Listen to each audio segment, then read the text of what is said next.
If there's one thing I love about anime the most, is how they manage to present mental disorders and complexities in the most astonishing and subtle way through its character, dialogue, and visuals. The most notable and probably the earliest show that implement this psychology element is Evangelion. Evangelion is heavily contained with philosophy about existentialism, individuality, freedom of choice, and much more. And with each different characters that has gone through different kinds of trauma, encapsulating much more that goes beyond character traits. It would take me hours to psychoanalyze each characters in the show, but that's not what I want to discuss in this video. If there's one mental disorder that the anime industry love to implement in their show, either in a significant or insignificant way, is social anxiety.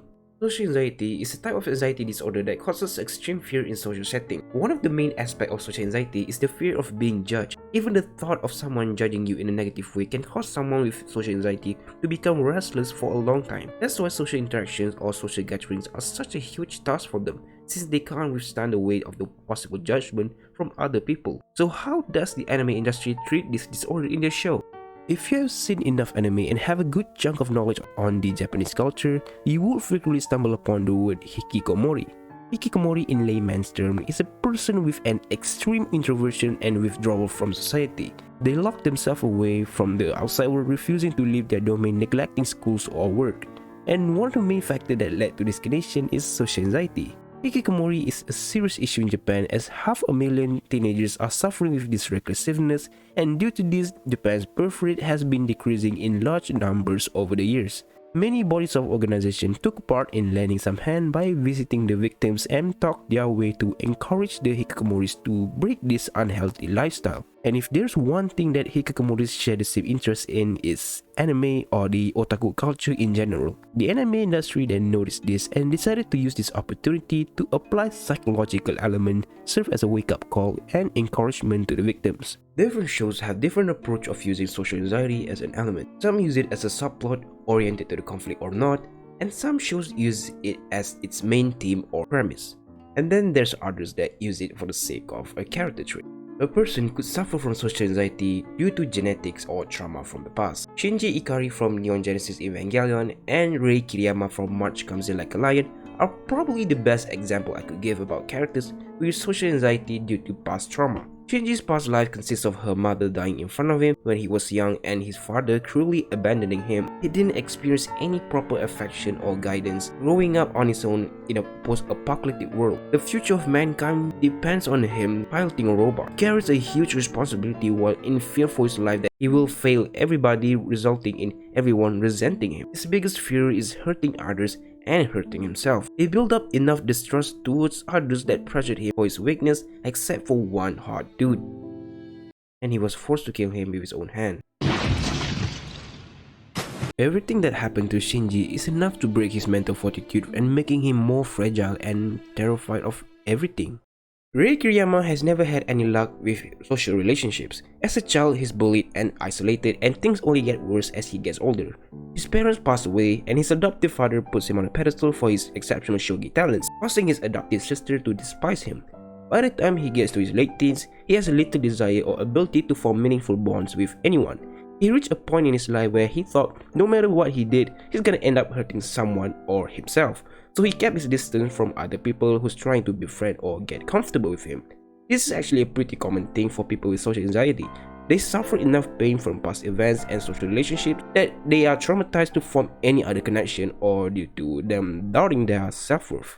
A few other series like Watamote or Hitoribochi also succeeded to implement social anxiety as their premise, but in a much more light-hearted, cute and moe style. Seeing Bochi struggles to make friends with the people in the class and how much she treasures those who she succeeded to befriend is such a heartwarming experience for someone who actually struggles to make friends.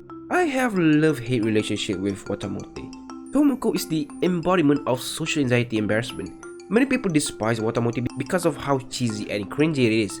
Well, it is simply because either you never actually went through any of these embarrassing moments and you can't relate to a single thing about Tomoko, or you do relate to her and you can't stand witnessing your embarrassing past life all compact in a single show. It's a bit of 50-50 for me. I understand the point of Watamote and Tomoko as a character.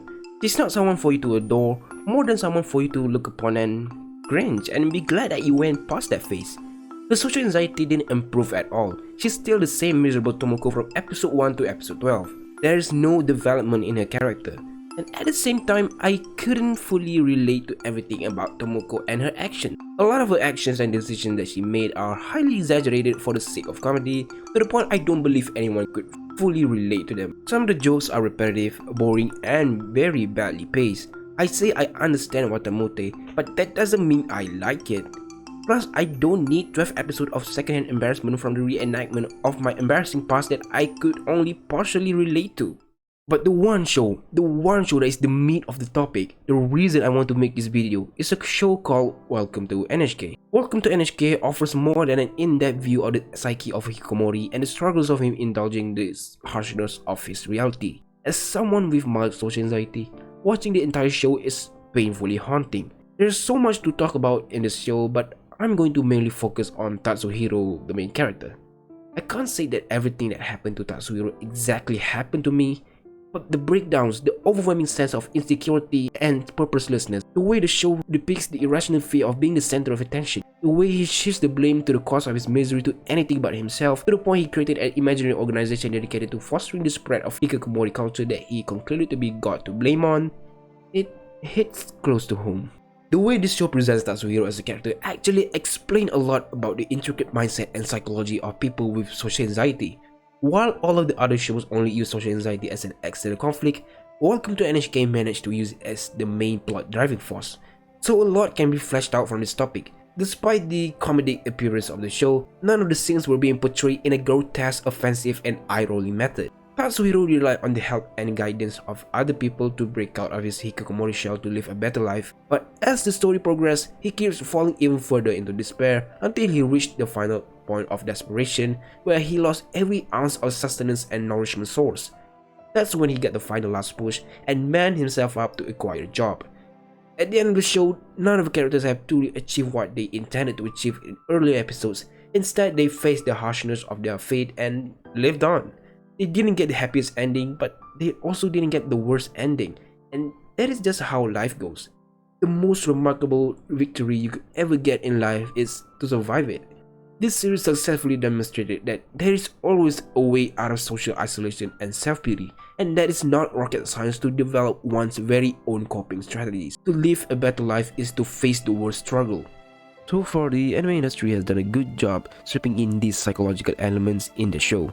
It's good to know that they are aware that most hikikomoris or people who are socially anxious refuse to their products for entertainment or even comfort, and they felt responsible to aid these people to live a better and healthier life. Since the beginning, anime has done a great job injecting in great personal philosophies and moral values in their characters that people can resonate with, that can persuade people to establish a healthier mindset. Japan is quite infamous for the huge number of suicide cases, so it is natural for authors and writers to take note of this tragic phenomenon to craft literature that could reach the heart of those who are in despair. Most of the amazing series that I've watched always left me in a state of existential crisis.